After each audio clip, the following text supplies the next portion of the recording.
আসসালামু আলাইকুম। গত ক্লাসে আমরা শিখিয়েছি তোমাদেরকে ইফ লজিক। যদি ইভের উপরে আরও অনেক ক্লাস আমরা নিব বিভিন্ন ভ্যালিডেশন করার জন্য, কিন্তু এখন বেসিক খালি জানাই আর রটা জানাই, তারপরে আমরা ছোট প্রজেক্টে যাব। তো আজকে আমরা হচ্ছে সুইচ শিখাবো। সুইচ গত ক্লাসে আমরা শিখাইছি কি ইফ লজিক, ইফ এলস এগুলো। আর আজকে আমরা শিখাবো হলো সুইচ। সুইচ হচ্ছে ওই যে ওখানে যেমন অন অফ, ওই রকমই একটা মজার জিনিস। তো আমরা যদি প্যাটার্নটা লিখি তাহলে বুঝতে পারবা সুইচের যেই কেসটা। এখন আমি এটার জন্য আমরা ধরো ভার দিয়া এখানে নাম দিলাম অ্যালফা। বানান ঠিক আছে?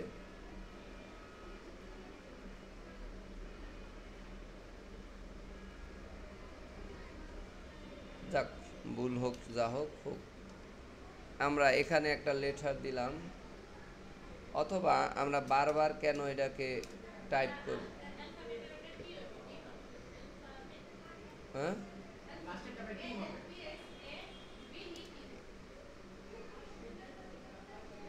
তো আমরা এখানে প্রোমো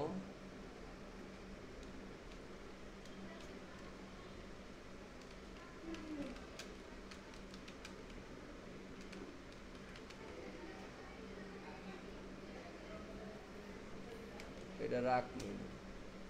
তো যেহেতু এখানে শাব্দিক হিসেবে এটা লেখা হবে, তো আমরা এটা দিলাম। এখান থেকে নিব, নিয়ে প্রতিবার এই ডাটাটাকে আমরা সুইচের মধ্যে প্রবেশ করাবো। এই যে সুইচ, তো সুইচ দেওয়ার পরে এই যে এইরকম। এখন এই দেখো, খেয়াল রাখো, এইটার মধ্যে দিব হলো লেখা। তো এরপরে আমাদের যেটা করণীয় সেটা হচ্ছে এটার একটা প্যাটার্ন রয়েছে। সুইচ দেওয়ার পরে আমাদের দিতে হয় কেস। কি দিতে হয়? কেস। কেস দেওয়ার পরে এখানে আমাদের প্রথমে ধরো আমি এরকম দিলাম যে যদি হয় তাহলে এ, ঠিক আছে? এখানে অবশ্যই কোটেশন দিয়ে দিবা, বড় হাতের এ দিলাম, এটা দিয়ে এটাকেই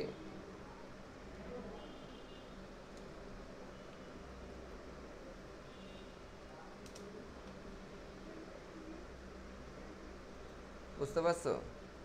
এরপরে আমি এখানে দিলাম হচ্ছে ধরো ফন। So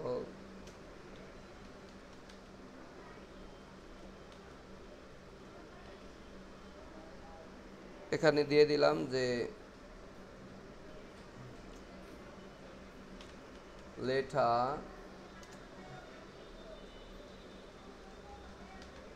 is by.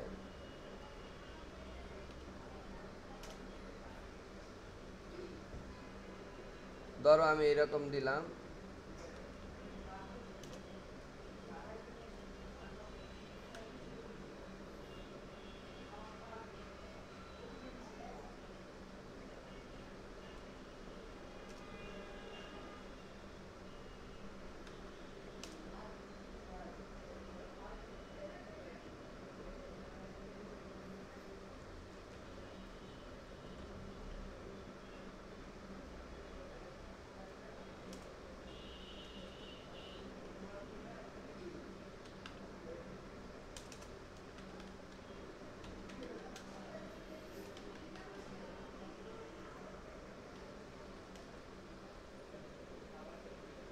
এখন দেখো আমরা এলো প্যাটার্ন লাগলাম। এইভাবে কেস আমরা পর্যায়ক্রমে দিতেই পারি, এইভাবে দিতে পারি। এবং এখানে আমাদের যতগুলো ভাইল আছে না, চাইলে এর যে কোনো একটাই লেখি না কেন কেস দিয়া, যেমন আমরা 1 2, তাহলে 5টা এলে 10টা করতে হবে না?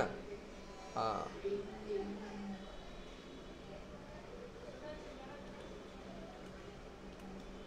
ধরো এ দুইটা গেল, তাহলে এখন দিব বড় হাতের ই এবং ছোট হাতের ইও তো কেউ টাইপ করতে পারে, ঠিক না?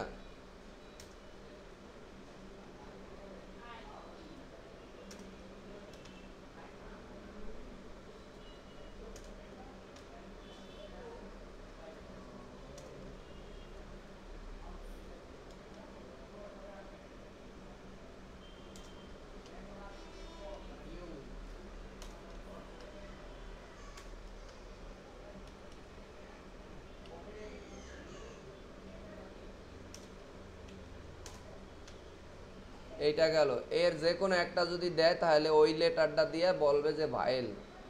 সেম ভাবে আমরা আবার দিব কেস। চাইলে আমরা এখানে ব্রেক দিতে পারি, ব্রেক।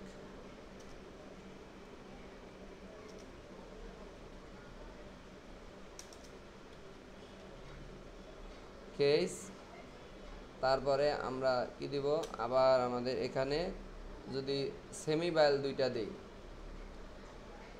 ওয়াই দিলাম, তো দেখো সাইডটা হয় না বলো, তাহলে সেমিবাইল কোন দুইটা, ওয়াই আর কি যে আসলো, ওই একটা কেস শেষ হইলে ওটা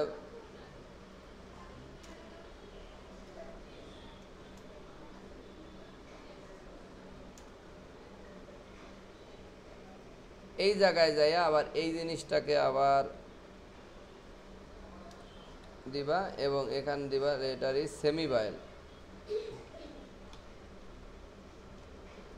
ওকে ভাইয়া, এটা বাইল লাগে নির্ধারিত করলাম, বাইল গেল আর ইনভ্যালিড ডাটা, কিন্তু কনসোনান্ট যেটা আছে সেটার জন্য আবার সবগুলো আমার 42টা নিতে হবে, কারণ বাকি থাকে না 42টা না, এগুলো আসবে, হ্যাঁ 42টা, ওই ডব্লুটাও দিতে পারি আমরা। তো এখানে আবার একটা কেস নেও,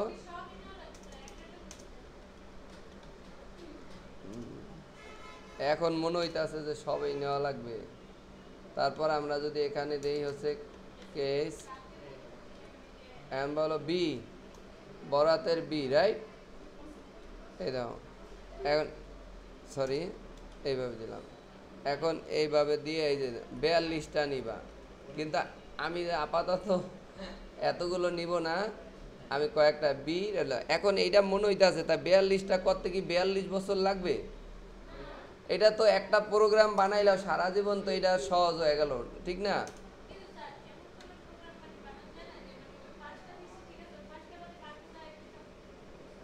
সেটা সি প্রোগ্রামিং আলাদাই আছে, লেটার টাইপ করা লাগে, এবিসিডি নিজের থেকে ও ভিতরেই টাইপ করা আছে, কিন্তু এটা তো সি প্রোগ্রামিং না, এটা হলো জাভা, যে এবিসিডি লেখা লাগে না, কোড দিলেই চলে আসে। তো এইভাবে আপনি সবগুলো দিবেন এবং এইটার রেজাল্ট হিসাবে শো করাইবে হচ্ছে এই যে এইটার দিয়ে আমরা বলবো কনসোনান্ট।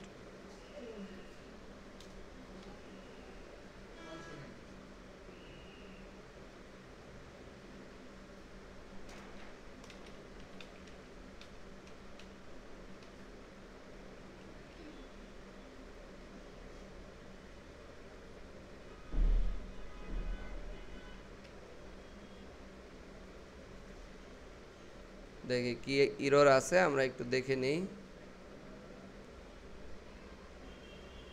ধরো দিলাম এ, এখন যেহেতু কনসোলকে আমরা প্রিন্ট করেছি, কনসোলে যাই, এ ইজ ভাইল আছে, এখন একটা একটা করে দেই, আমি যদি সংখ্যা দেই, ইনভ্যালিড ডাটা আছে, তাহলে ওই যে আছে ইনভ্যালিড ডাটা, মানে আমি তো দিছি ইনভ্যালিড না, এই যে নিচে দেন ইনভ্যালিড ডাটা, মানে এটা হলো নাম্বার দিলে। আর কনসোনান্টের ক্ষেত্রে যেটা মেলে, অর্থাৎ এই যে আমি বি আর সি দিছি, ঠিক না, এই দুইটা দিয়ে প্রমাণ করে এইভাবে 42টাই দিত, প্রত্যেকটা ছোট হাতের বড় হাতের, ঠিক আছে, কারণ 21টা দুইটা দুইটা করে হলে 42টা, ঠিক না। আচ্ছা, তারপরে আমরা যদি এখানে ধরেন বি দেই, বি দিলে দেখেন বলছে বি ইজ কনসোনান্ট। আচ্ছা, তো এখানে আর একটা মিস্টেক হয়ে গেছে, সেটা হলো মেবি এখানে ব্রেক দিতে হবে।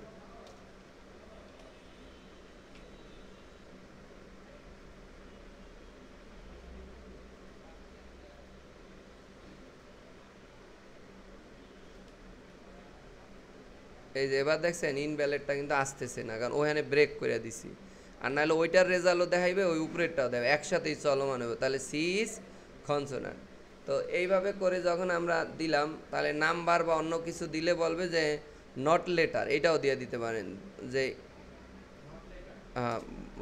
বলতে পারো যে এরকম যে ইজ নট লেটার।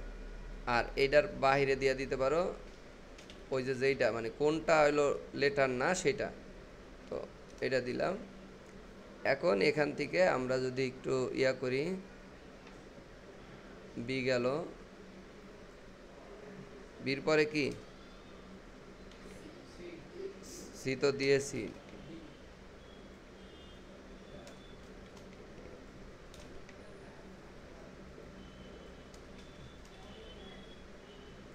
সরি আমরা অল্প কয়েকটা দিব, এরপরে তোমরা বাসায় এগুলো করে নিবা। এরপরে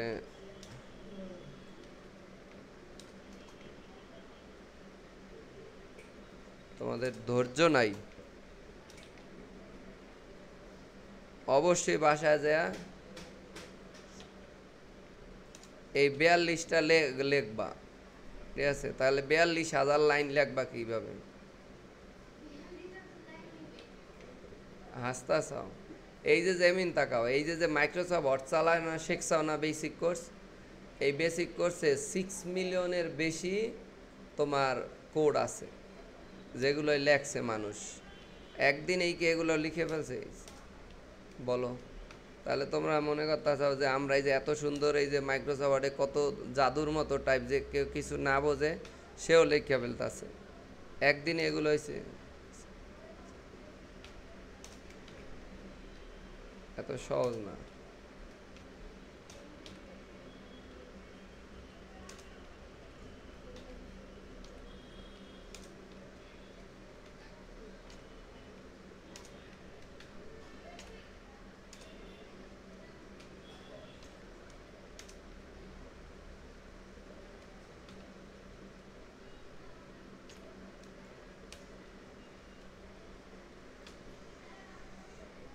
এই শোনো ভাইয়া, তো মোটামুটি আমরা 42টার মধ্যে এই দেখো এন পর্যন্ত লিখেই দিয়ে ফেলছি অলরেডি।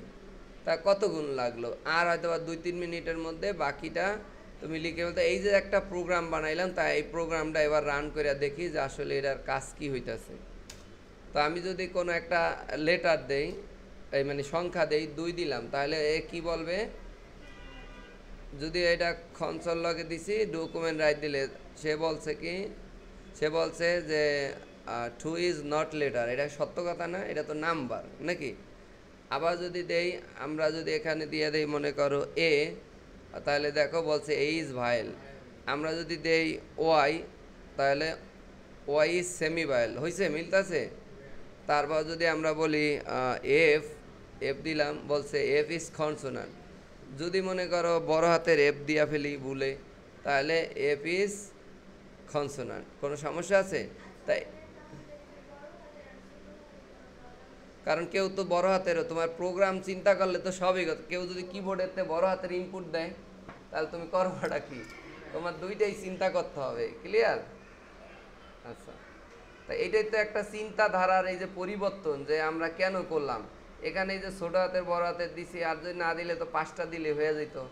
তো এখানে এই যে একটা প্রোগ্রামের লেগে, এখন তো এটা তোমার জাদুর মতো, যত কিছুই দিবা ও রেজাল্ট তোমাকে দিয়েই দিচ্ছে। আর যদি এইভাবে না পিছনে ব্যাক ইনটা এইরকমই অসুন্দর হয় দেখতে। ঠিক আছে, এই জন্য আমি তো সবসময় ব্যাক ইন নিয়ে কাজ করতে চাই, যে মানুষের যে পিছনে যে কি প্রবলেম এগুলো শুনলে বোঝা যায়। উপরে কথা বলতে চাই না, আর বলবো না ইন ফিউচারে। ঠিক আছে, কারণ একজনে যদি সবার উপরের চেহারা সুন্দর দিকে এই কথা বলি, তাহলে পিছনে যে তার জীবনে কত এই চেহারা সুন্দরের পিছনে কত ক্রিম যে মাখছে সে, সেটাও তো জানতে হইবে। এই সাকসেস সে আসছে টাই শুট পরে, ওই টাই শুট কেনার জন্য তার জীবনে কত কিছু কইতে হইছে, এবং কি একটা প্ল্যাটফর্মে দাঁড়ায় কথা বলতেছে, তার জন্য তার জীবনে কত পরিশ্রম আনতে হয়েছে, এটা শিখতে হবে না ভাইয়া? শিখতে হবে। তাহলে এখন আমরা কি শিখলাম বলো তো ভাইয়া? সুইচ, যেটা অর্থাৎ নির্দিষ্ট একটা, এটা কিভাবে কাজ করলো, এই যে ডাটাটা নিলাম এখান থেকে, এইটারে আমি এই যে সুইচের যে ব্র্যাকেটের মধ্যে দিলাম, সেখান থেকে ও এই কেজের সাথে মিলাইলো যে যেটা দিছি সেটা যদি এইটার মতো হয় তাহলে রেজাল্ট দেখাও এইটা। আবার যদি ও বলে যে না এই যা দিছি সেটা মিলস হইলো এই যে দ্বিতীয় ব্রেকের পরেরটার সাথে, তাহলে তুমি রেজাল্ট দাও এইটা। আবার ডিফল্ট মানে অর্থাৎ কোনো সত্য, এখানে চাইলে কেস আরও নিতে পারি ব্রেক দিয়া, আরও যদি কোনো সত্য থাকে, যেমন ওই যে নাম্বারের ক্ষেত্রে আমি যদি বলি 1 থেকে 0, মানে সরি 0 থেকে 9 পর্যন্ত, এর যে কোনো সংখ্যা পাইলে ও বলবে দিস ইজ নাম্বার, ঠিক না? তো সেটার জন্য কি আর একটা ব্রেক নিয়ে নিতে পারি না? তাহলে 9 বাদ দিতে ওইটার আর ছোটো হাতের বড় হাতের না, হ্যাঁ ওইটার আবার বাংলা ইংলিশ আছে, অ্যারাবিক আছে। তাহলে ওইভাবে চিন্তা করলে তুমি মনে করো 2টা ফরম্যাট চাও যে বাংলা আর ইংলিশ, তাহলে দিতে হইব কয়টা? 18, এই সরি না 20, 0 থেকে। অ্যান্ড শূন্যর বাংলার ক্ষেত্রে শূন্যটা একটু ছোট সাইজের হয়। তাহলে আমার কথা ক্লিয়ার? তাহলে এইভাবে করে কিন্তু আমরা সুইচের মাধ্যমে অনেক, ওই যে সুইচ আছে না, ওইটা এক চাপ দিলে কি হইতেছে? অফ। তা এই জায়গায় হচ্ছে ওই রকম টাইপের কিছু। Thank you so much. তাহলে আজকে আমরা কি শিখাইলাম? সুইচ। যদিও আমি এত ছোট ক্লাস করাইতে চাই না, কিন্তু বাকিরা আসে নাই, তবে সামনের ক্লাসগুলোতে অর্থাৎ আগামী ক্লাসে আমি যদি আবহাওয়া বা এরকম ইয়া নয়, আমি ওদেরকে ফোন দিব। যদি সবাই আসে আমার জন্য ভালো হবে, নাহলে এগুলো আবার পিছিয়ে পড়ে গেলে খারাপ লাগে যে একসাথে ছিল কিছু আগাই গেল আর কিছু পড়ে গেল। তাহলে তোমরা এই সুইচটা 2-3টা কইরা চইলা যাও, এরপর বাকিটা বাসা যা করবা। Thank you so much.